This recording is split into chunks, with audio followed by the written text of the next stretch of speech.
Hi, folks. Welcome to another episode of Film Study. This is Ken McCusick. This is the second episode of Friday Morning GM coming your way with me and co-host Vas Laricos of Baltimore Beatdown. Vas, how you doing?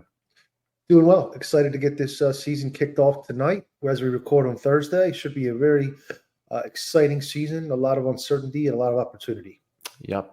The Ravens, this show just seems very appropriate this year with all of the additional scrutiny that will go over transaction by transaction for the Ravens for the next several years with Lamar Jackson on a second contract. But I know you picked up some things from the recent presser from DaCosta.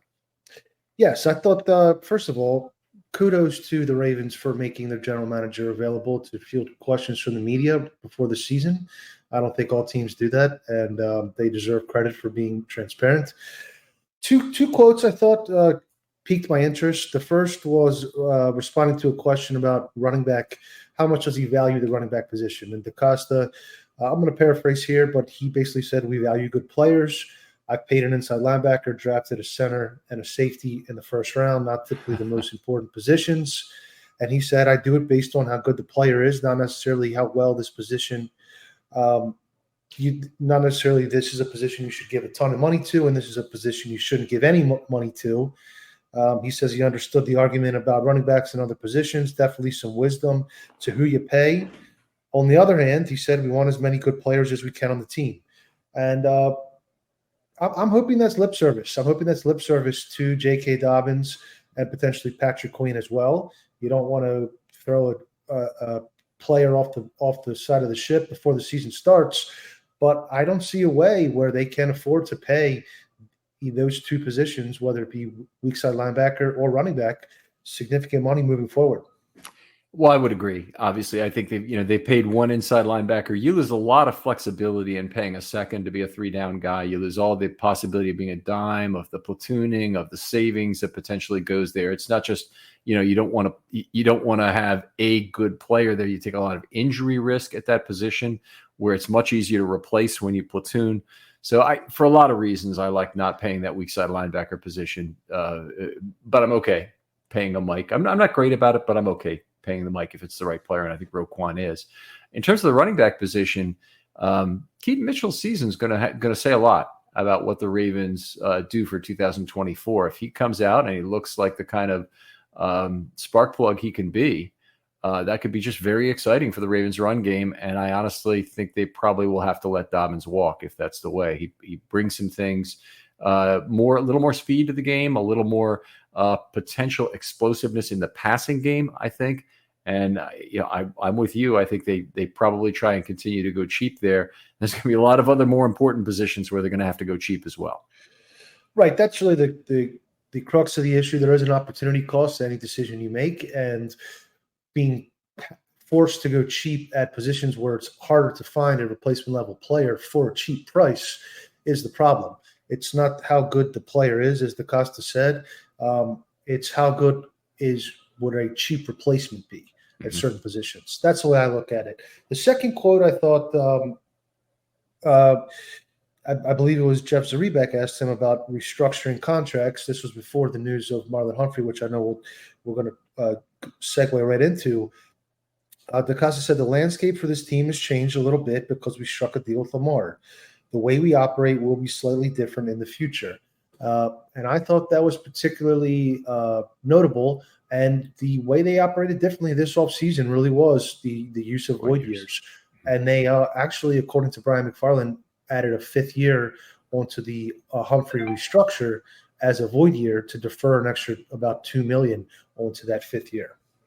Yeah, I saw that, and that was an interesting component to that. So I don't know if that still is allowed as a simple restructure under the original deal, because usually those don't have to be.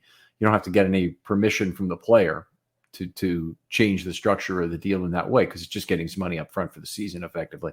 But if you had a void year, I'm not 100% sure whether or not the player has to sign off on that, and it may have been part of Humphrey's contract is that they might turn some of that. But that makes about 6 players now, I think, on the team, maybe even 7, who have void years at the end of their contract. So the Ravens have definitely done some of that. Yeah, it was either 6 or 8 before Humphrey. So, from 0 in every previous season combined to that.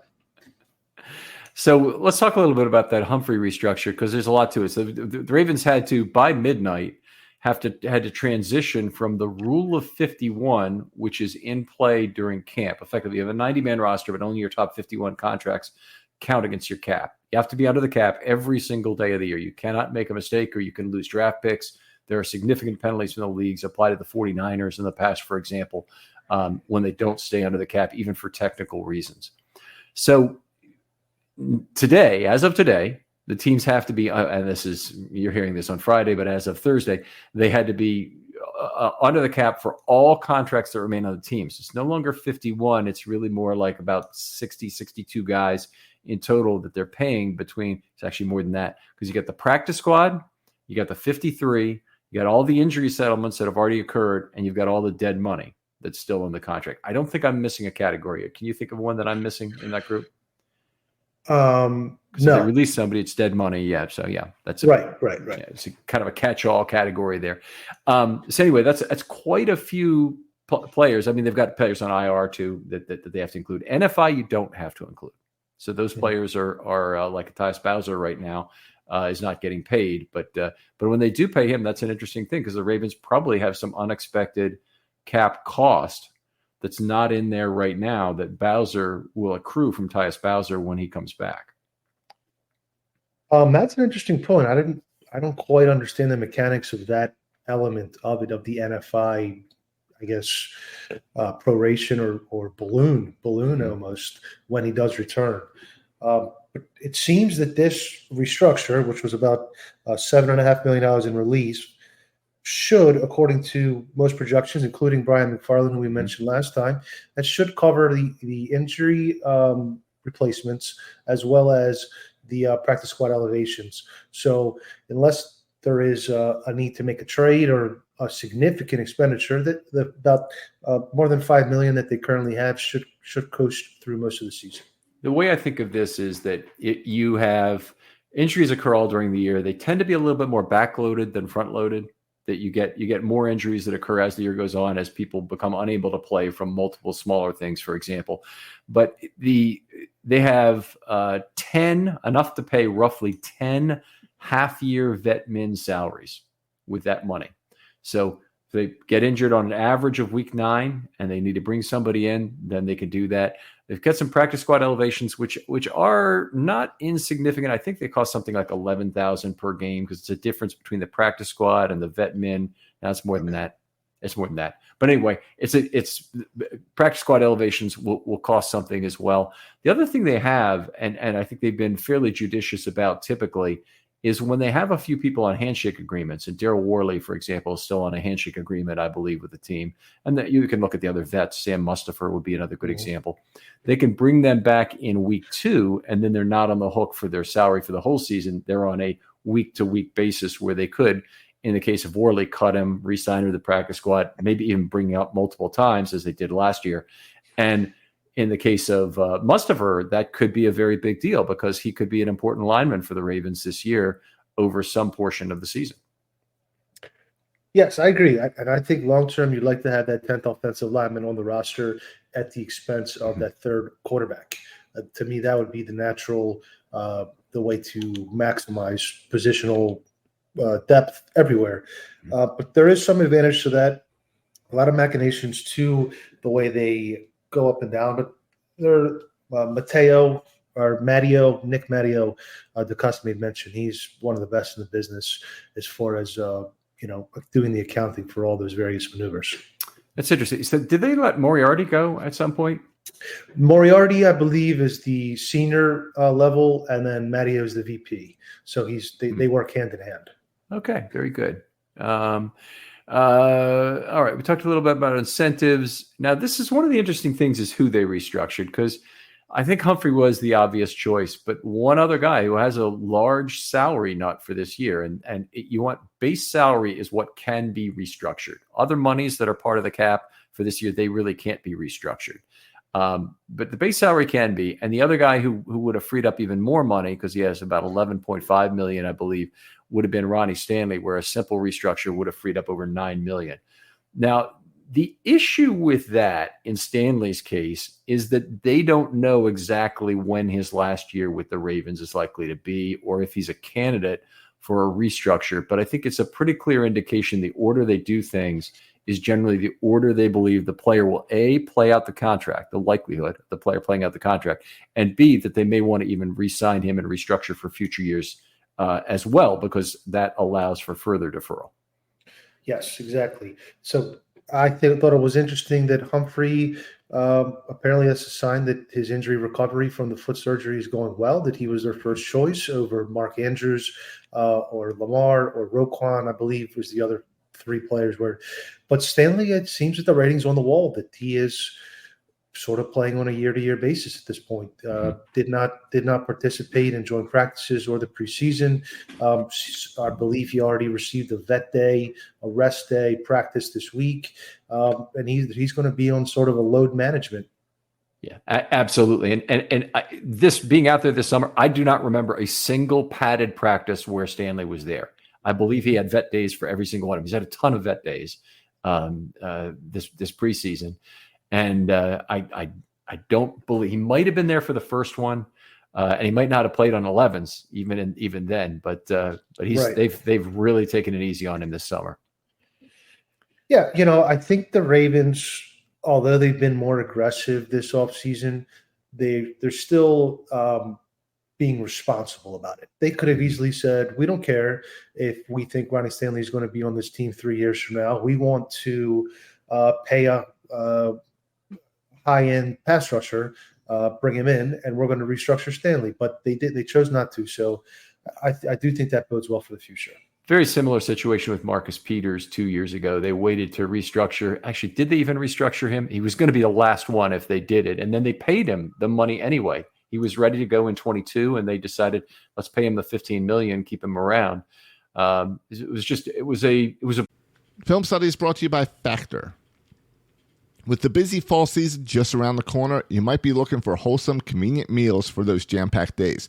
Factor, America's #1 ready-to-eat meal kit, can help you fuel up fast with chef-prepared, dietitian-approved, ready-to-eat meals delivered straight to your door. You'll save time, eat well, and stay on track with your healthy lifestyle. Factor's fresh, never frozen meals are ready in just 2 minutes, so all you have to do is heat and enjoy. Then get back to crushing your goals. Refresh your healthy habits without missing a beat. And with Factor, you can rest assured you're making a sustainable choice. We offset 100% of our delivery emissions, source 100% renewable electricity for our production sites and offices, and feature sustainably sourced seafood in all of our meals. This August, get Factor and enjoy eating well without the hassle. Simply choose your meals and enjoy fresh, flavor-packed meals delivered to your door and ready in just 2 minutes. No prep, no mess. Head to factormeals.com/Ravens50 and use code Ravens50 to get that 50% off. That's code Ravens50 at factormeals.com/Ravens50 to get 50% off. As a bettor, you demand perfection, and MyBookie delivers. NFL, college football, and a brand new cash-out system gives you options to bet and win all season long. If the first 2 legs of your parlay hit, cash out early and use those funds for another bet, or let it all ride for a chance at an even bigger payday. Join the MyBookie family for an entire season filled with odds boosts, free bets, and super contests. This season, MyBookie has a no-strings-attached cash bonus that lets you deposit and withdraw quick. Use the promo code RAVENS on a deposit of $50 or more, and you can receive up to $200 in cash instantly to your MyBookie account. Bet your deposit amount once, and you're ready to cash out at any time. Again, that's promo code RAVENS to claim your cash deposit bonus. You can bet anything, anytime, anywhere, only with MyBookie. Film Study is brought to you by GoPuff. GoPuff is a delivery app that offers super fast delivery of anything you need. Their simple-to-use app lets you order your favorite brands and products right to your door in 30 minutes or less. No middleman, no crazy fees, and no waiting around. GoPuff has literally everything you could ever want. Get snacks, drinks, groceries, alcohol, home essentials, and more delivered with a click of a button.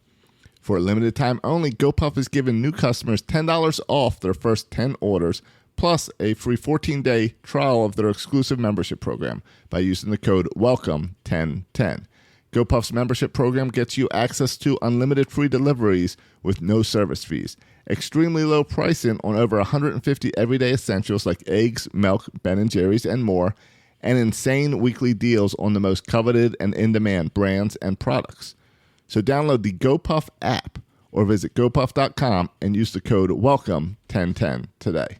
Prudent management of cap there, and it's a kind of little detail that gets missed fairly often. Somebody like McFarland would miss it, but a lot of people miss that kind of a thing. Is who they're not restructuring is actually kind of key. I will say this as well. The Ravens, I think, play a very careful balancing act in terms of their 54th through 57th men on the roster, the guys who they basically handshake deals with to bring them back after they move some guys to IR. And the Ravens like to have some IR players as midseason replacement. Not every team, would try and put a Malik Ham on the roster, for example. And the Ravens do. And I think they're very smart about it in terms of how they handle these things. And I hope that the three players that they have there now, and it could easily have turned into four with Humphrey at some point. They cost them about $3 million to have those players stashed. And it's not an insignificant component of the cap. It's over 1% of the cap they're expending on these stashes. But they're potentially very helpful during the season to bring these guys back. Yes, absolutely. No question about it. To have those fresh legs available to you as the toll of the grind of the week after week is, the bodies. It's been very beneficial in previous years. And I think it's, quite a few folks identify a player like a Patrick Ricard. They want him off the roster, or they don't agree with the cap space allocated to him. Well, it's roughly the same amount for one of those. I mean, Jadeveon Clowney's $2.5 million, I believe, this year. Yep. So you're talking about $3 million for a handful of players that give you that depth when you really need it. To me, it's a worthwhile expenditure. Yeah, it's a great relativization there. That you have those two are approximately equal expenditures, and I agree. I like the way the Ravens do it. I like the managing the roster with 57 better than managing it with 53. I think it's very hard. One thing to look forward to is this 2024 team is going to have a ton of draft picks they're going to need. They have a huge number of free agents leaving, and the players leaving this year are good players. I don't think many of these are going to be re-signed, maybe one or two, but I'll just read off the list here real quickly. Zeitler, Duvernay, Dobbins, Edwards, Geno Stone, Queen, Huntley, Beckham, Aguilar, Simpson, Clowney, Harrison, Phillips, Yasin, Darby, Seymour, Matabike, Pierce, and Urban. That's a ton of talent. And they're all going to be gone in 2024, aside from maybe a couple that could be re-signed. Some of the players, I think there's about 6 players here who I actually have highlighted on the show sheet, but might be actually compensatory formula candidates. Zeitler, Dobbins, Queen, Beckham, Simpson, I think, and Matabike all could be guys who contribute to a significant draft pick return from those guys. There's others who would contribute to the formula, but those guys would actually potentially generate a draft pick, and they can only get 4, but this would allow them to sign 2 free agents back. And honestly, I don't know if they have enough money to do much more than that. They only have about $14 million of effective cap space with, it's 43 players under contract currently. Yeah, it's going to be tough. You're talking about, both your starting guards, 3 of your top 5 receivers, inside linebacker, 2 corners, two down linemen, your starting edge rusher. And just circling back to that first point again, I just can't see a way where it makes sense to say, well, J.K. Dobbins is a good player, so we're going to pay him, or Patrick Queen's a good player, so we're going to pay him. You need more strategy than that. The opportunity cost is too great to do it at replaceable positions. Right. And I love the way you look at this Voss, and that's the reason why I enjoy doing this show with you, is because even though we have some disagreements certainly about how to expend cap, how to use void years, that sort of thing, you're taking the right approach to it, because it's where do I not spend is the most important question. It's not do I want this guy. Just all the players I named, Zeitler, Dobbins, Queen, Beckham, Simpson, Matabike, the Ravens are going to want every single one of them next year, probably. Beckham, I'm not 100% sure of. I mean, something could go wrong with him, but the rest of them, I think so. And others on that list, they're going to be players they want. So it's not a matter of they want them and they've got a credit card and they can put themselves into more debt to bring somebody back. It's a matter of they've got to figure out how to have a consistent year-to-year contending team, because I think that's what the Ravens have chosen to do. And we've seen with other teams just how quickly all their hopes get skewered. And I don't care that the Rams did win a Super Bowl. I wouldn't want that. As a season ticket holder, it's the last freaking thing I'd want, is to have the Rams trading away my entire future for a Super Bowl right now. And, 5 years of this misery that's ahead of them. Yeah, the Rams went overboard, and I've always said that. I don't think many would think that they went overboard. They did get paid off for it. Tampa, in a way, too. I mean, they really went pretty wild with it. I think the question that remains to be seen is how long does the downturn last? Because there have been recent teams that have been able to rebuild it in a year or 2 years, hypothetically. The Ravens themselves, years ago, after their purge, rebuilt it in 1 year, essentially, and ended up making the playoffs 2 years after that. So that's really the balancing act of it. I think it was on PFF or one of the podcasts I was listening to over the summer, and they said, when the salary cap first came around, teams didn't really know how to manage it too well, and they would have these big roller coaster rides of up and then a 3 years down period. And general managers have gotten a lot better at being able to shorten the down period, so it's not more than maybe a 1 year, or an extreme case such as the Rams, probably a 2 year rebuild. But if you are prudent about it and not restructuring a Ronnie Stanley who may not be on the team and not going overboard with some other factors, I do think that the length of downtime can be mitigated pretty well. And really, my theory is the key to doing that is premium position roster investment. That's really Always. the way. Yeah. Yep. Yeah. And completely agree with you on that, by the way. It's interesting that the team we talk about most, and you mentioned the Bucs too, but the team we talk about most in this is the Rams, because they're most extreme in terms of trading away their draft picks and obviously taking on large, barbelled salaries that create this problem. And now they're, still talking about maybe trading Aaron Donald now at midseason. They're not necessarily. Every other team in the NFL is thinking about how they could do it. But that's the winning example of that. There's a bunch of losing examples out there. Look at the Arizona Cardinals. Think about being a season ticket holder for that team and the freaking misery they've been through, and now a complete rebuild. Think about the Houston Texans and what they've been through. We're playing them in week 1, and the Know Your Foe guest Rivers McCown, who's excellent by the way, says the first thing I can tell you about the Texans is 3 years ago when I was last on the show, they were starting a rebuild, and it's 3 years later and they're starting a rebuild. So, right. Well, they're a mess. The Rams are an interesting case because they made, and I've seen Rams beat reporters make the case that they actually extended their all-in for about 5 years until that final season when they did ultimately pay it off with the championship, because they were hyper aggressive. And I mean, Jared Goff and Todd Gurley were perhaps two of the worst contracts handed out of the last decade. And then the Ramsey pick, and then some of these other.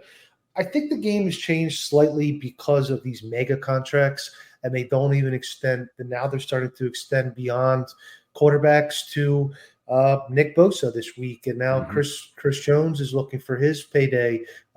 Probably going to hold out to start the season for Kansas City. If you can find that rookie quarterback 2 years later, that I think all of that manipulation of the cap can be washed away pretty quickly. All right. Well, we'll certainly have lots of opportunity to talk about that topic as the year goes on. A couple little practice squad things. Anthony Brown cut from the practice squad this week. It's not a huge deal by any sense at all. I did think he was kind of the perfect practice squad quarterback for the Ravens because he's a guy who's actually developmental. Josh Johnson, I think you have him on speed dial and you bring him in whenever you need him, honestly.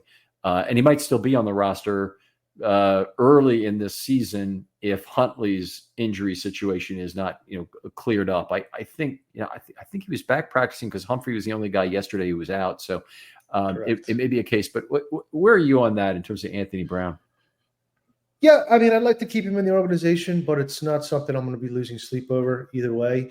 I do think, particularly with the list of unrestricted free agents that you mentioned, having developing players who can be part of the back end of a roster in 24, 25, that's what the practice squad should really be focused on. Yeah, no, and we had that on our first show. That was really the focus of it. To that extent, they brought back Tay Hayes. Now, he is not a pure developmental guy because he's a third-year player, but of course that's on hold while he's on the roster squad. He's practice squad. He's not accruing years of service, but he's a third-year player. So the Ravens presumably could have him for 2 years, including an RFA year. He looked very good in the preseason, and honestly, with the Ravens needed corner, I'm very glad they got him back. I would put a not insignificant probability he ends up playing some snaps at corner for the Ravens this season. Yes, I was definitely pleased to see that one as well. There's certain positions where you probably need a little bit more on the practice squad than others. All right. Okay, outstanding. Always fun to talk front office stuff with you, Vas. Tell folks where they can find your work online. You can contact me at Twitter at Vasilis Beatdown, Vasilis Beatdown. I am the co-managing editor and also an author for Baltimore Beatdown blog. And I have a new podcast called The Ravens Way every Thursday night, live streaming. All right. Outstanding. Other folks out there, if you'd like to be on a Film Study short, hit me up with a DM on Twitter. I'm always eager to hear from you and meet new people. And this is a lot of the fun of doing this is in meeting new folks to talk football with. I'm really interested to hear your idea. I'll get back to you very quickly. So for Vas Larikos, this is Ken McCusick saying goodbye from the second episode of Friday Morning GM. And we'll talk to you next week.